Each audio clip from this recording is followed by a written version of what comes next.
अंचलनामा में आप सभी का स्वागत है। मैं हूं शक्ति प्रकाश श्रीवास्तव। बंगाल के लिए नितिन का नवीन प्लान।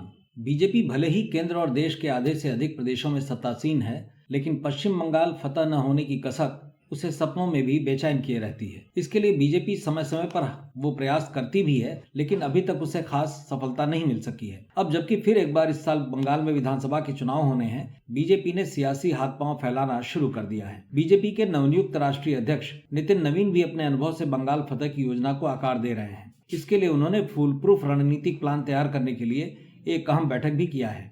बीते दिनों दिल्ली में हुए इस बैठक में पश्चिम बंगाल और पार्टी के थिंक टैंक माने जाने वाले नेता मौजूद रहे। इस बैठक में प्रदेश में जमीनी हालात, वोट बैंक और संगठन की ताकत को लेकर विस्तार से समीक्षा की गई, चर्चा की गई।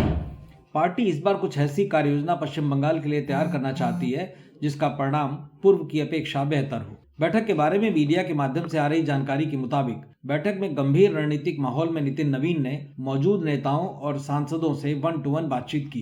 प्रदेश के लगभग सभी हिस्सों से अपने तरीके से रिपोर्ट मंगवाई गई है।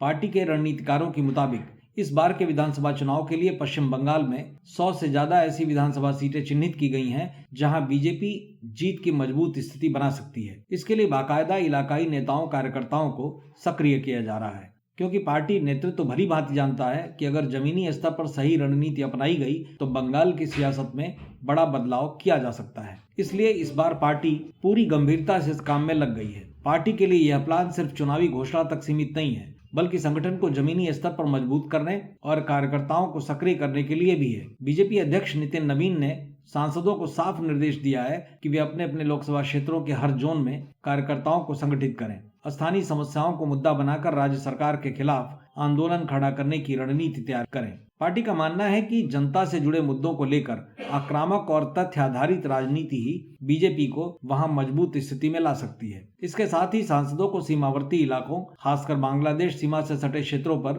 विशेष ध्यान देने के निर्देश दिए गए हैं, जहां पार्टी संगठन को और मजबूत करने की योजना बना रही है। हालांकि बीजेपी के इन प्रयासों से प्रदेश में सत्तारूढ़ तृणमूल कांग्रेस पार्टी और उसकी मुखिया ममता बनर्जी बखूबी वाकिफ है। ऐसे में देखना यह दिलचस्प होगा कि ममता का सियासी अतीत देखते हुए बीजेपी के इस योजना से विधानसभा चुनाव में बीजेपी को क्या फायदा मिलता है। मतलब की बात में आज बस इतना ही। कल फिर मुलाकात होगी इसी समय, इसी चैनल पर। तब तक के लिए नमस्कार।